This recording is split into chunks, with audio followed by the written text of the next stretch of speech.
case. So we joined this one in progress, both the players with a Wingmate Rock in play, and we're walking into a concession, your favorite thing. I love it. Looks like we're heading to game 3 here. So now we get a good idea. It looks like Jesse Grogan's going to be on the play here for game number 3. So we'll take a look at his sideboard right away, then we'll take a look at Jonathan's, and then we'll take a look at the builds of these decks. A Liliana Vess, an Elspeth Sun's Champion, 2 copies of Issa Worldwaker, a Duress, a Murderous Cut, a Thoughtseize, 2 copies of Drowned Sorrow, 2 copies of Dromoka's Command, 2 copies of Glare of Heresy, a Valorous Stance, and a Bat to Nature. So I think definitely on the play you want your additional copies of Dromoka's Command. You're playing with much the same creatures, so it can just lead to some very powerful openings. Glare of Heresy, very good in the mirror match, tons of white creatures. The Elspeth, powerful here. The game drags out. I like Murderous Cut a lot in the matchup. I could also bring in another copy of Valorous Stance here. Jesse with 1 in the main. I like boarding in the second one. Take a look at the sideboard here for Delano. He's got 3 Drowned Sorrows, 2 Glare of Heresy, 2 Thoughtseize, 2 Back to Nature, 2 Ultimate Price, 2 Nissa Worldwaker, a Murderous Cut, and a Sorin Solemn Visitor. A little lighter here on his side of the table. I like the Sorin coming in. I like the Murderous Cut, and I like the 2 copies of Glare of Heresy, but I wouldn't go near Drowned Sorrow. And Ultimate Price is very troubled in this matchup where almost all the threats are cold. It is quite poor in this particular matchup. Take a look at Delano's build. You saw a Wingmate Rock on both sides of the table. Delano has 4 Wingmate Rocks. Whoa! And that is one of the best cards in the mirror, if not the best card. Exactly. So now with Jesse on the play, the pressure here is just get on top of Jonathan and kill all the stuff as much as you can. That's the best way to blunt the impact of Wingmate Rock.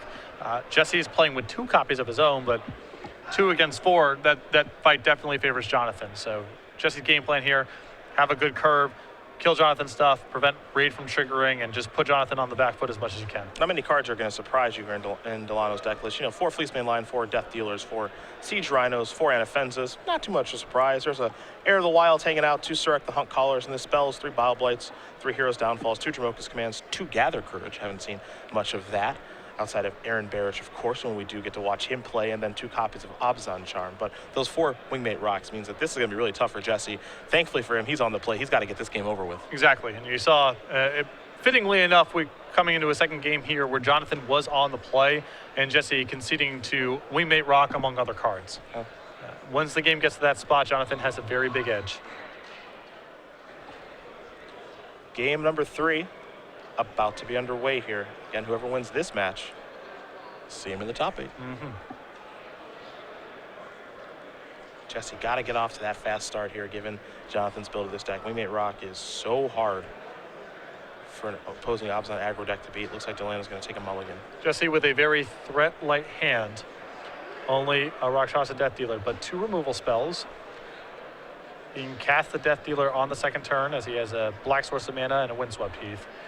So this hand's a keep, but if Jonathan's able to answer the Death Dealer, the game may go on for a very long time, and we know that Jonathan has an edge there. This is true.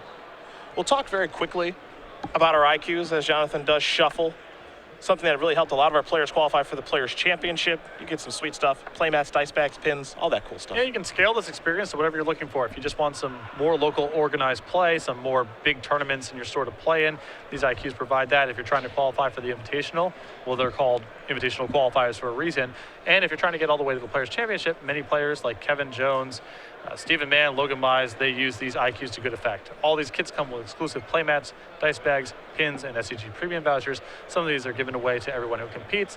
Some of them are for top 8 prizes only, and you can find out more information over at StarCityGames.com. See if Jonathan's happy with his 6 cards. Happy enough. Game number 3 underway here in the Abzan aggro mirror. Just a Windswept Heath here for Jesse. Delano with the Sansept Citadel. Grogan will take a draw. We'll sacrifice that Heath. Search up a forest to go along with his Caves of Koilos.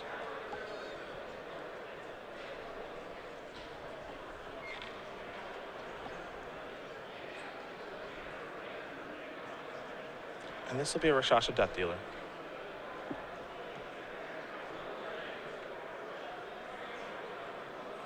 Pass that turn back over to Delano.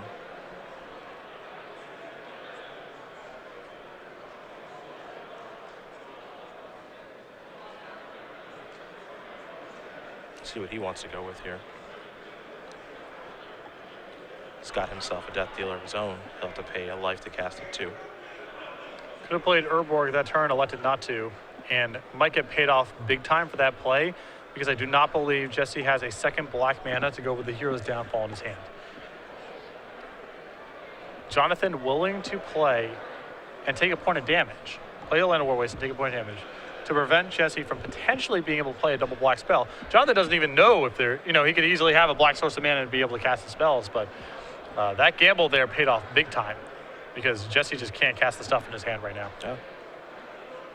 Won't so to be sacrificed. Jesse wants to make sure he knows what land he wants to grab. Looks like he's gone past a plains. So it looks like he's in search of a forest, and he is. Boy, the mana base in this deck is ugly sometimes, I tell you. No kidding. Jesse has Nissa in hand. Yep. You're just pulling yourself in multiple different directions every game. There's a murderous cut. That's to get the Death Dealer off of the table. He has to take one to cast that.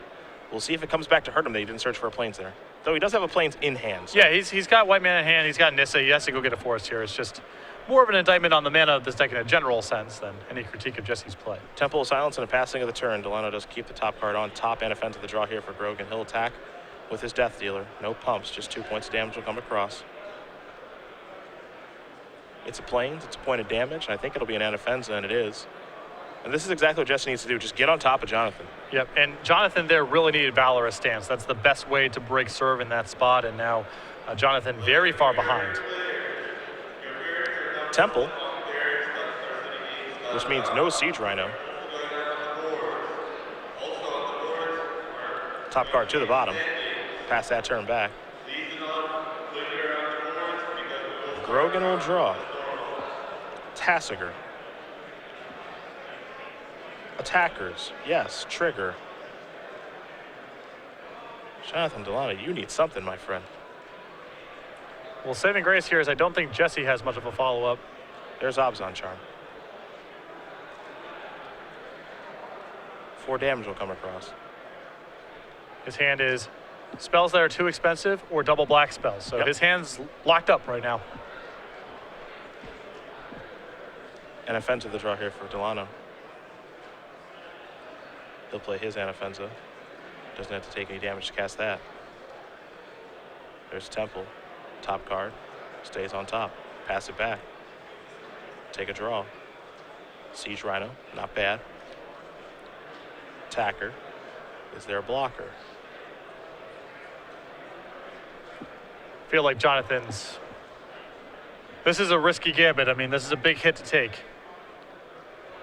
There's the Rhino. I think that Jonathan, if he knew about the Rhino, would have blocked. Just he didn't play it last turn, so it had to be drawn this turn, but not blocking there, pretty rough. Now, if he was not blocking because of the Wingmate Rock, if he has a Wingmate Rock, this is also really bad because it means that if he attacks with Anafenza to trigger raid, well, he's just throwing the Anafenza away. And the Wingmate Rock isn't particularly great on this board along with the token. Right, it's a 4/4 and a 4/5, so that Wingmate Rock, that Siege Rhino rather off the top was perfect for Jesse. Both because of its raw power and because it was concealed. There's a Siege Rhino there for Jonathan, however, which is pretty nice. Though again, if Jesse is able to find another black mana, this could get ugly. I don't know if Jonathan wants to play the Urborg, and he doesn't yet. We're gonna draw. Siege Rhino number 2. Here come the beatdowns. Trigger, put a counter there. There's a block, there's a block. Pretty straightforward. That'll be exiled as well. There's your follow-up Siege Rhino. That's a beaten.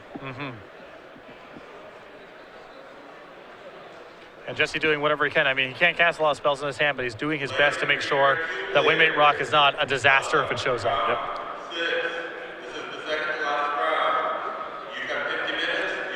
Jonathan untaps, attacks, and plays Wingmate Rock. He's kind of in chump blocking territory. The Siege Rhinos are just too large. Yeah, there's a little bit of trample damage. You see players making sure the life totals are correct here.